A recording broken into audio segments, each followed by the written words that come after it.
एक गांव में एक बहुत ही विद्वान साधु रहते थे। वो भगवान को बहुत मानते थे, उनकी बहुत पूजा किया करते थे और उन्हें भी ऐसा लगता था कि भगवान उन्हें ऊपर से देख रहा है, उन पर बहुत खुश है और भगवान की असीम कृपा उनके ऊपर बनी हुई है। एक दिन साधु जी पेड़ के नीचे बैठ के तपस्या कर रहे होते हैं, तभी गांव में बहुत तेज़ी से बाढ़ आ जाती है। गांव के सभी लोग अपनी जान बचाने के लिए इधर उधर भागने लग जाते हैं और तभी वो साधु जी के पास आते हैं और उन्हें बोलते हैं कि साधु जी, क्या आपको पता है गांव में बहुत तेज़ी से बाढ़ आ चुकी है, आप हमारे साथ चलिए और अपनी जान बचाइए। साधु जी बोलते हैं, नहीं, तुम लोग अपनी जान बचाओ, मेरा भगवान आएगा मुझे बचाने के लिए। वो वहाँ से नहीं जाते। कुछ देर के बाद गांव में पानी बहुत तेज़ी से बढ़ने लग जाता है। तभी एक नाविक साधु जी के पास आता है और उन्हें बोलता है, साधु जी, गांव में पानी बहुत तेज़ी से बह रहा है, आप मेरे साथ चलिए, मैं आपकी जान बचाने के लिए आया हूँ, हम लोग चलते हैं यहाँ से और अपनी जान बचाते हैं। वो वहाँ से नहीं जाते हैं और उन्हें बोलते हैं कि तुम लोग जाओ यहाँ से, मेरा भगवान आता ही होगा, तुम जाओ यहाँ से।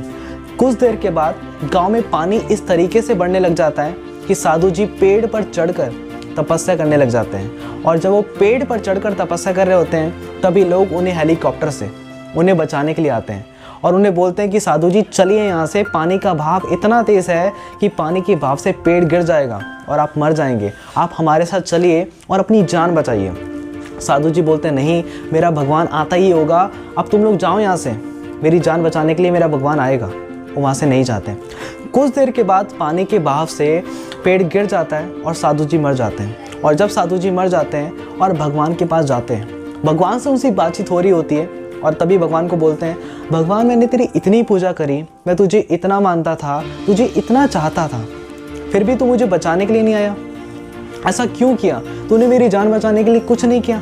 भगवान बोलते हैं, ऐसा नहीं है, मैंने कुछ नहीं किया था, मैं 3 बार तुझे बचाने के लिए आया था और 3 बार तुझे बचाने की कोशिश की थी।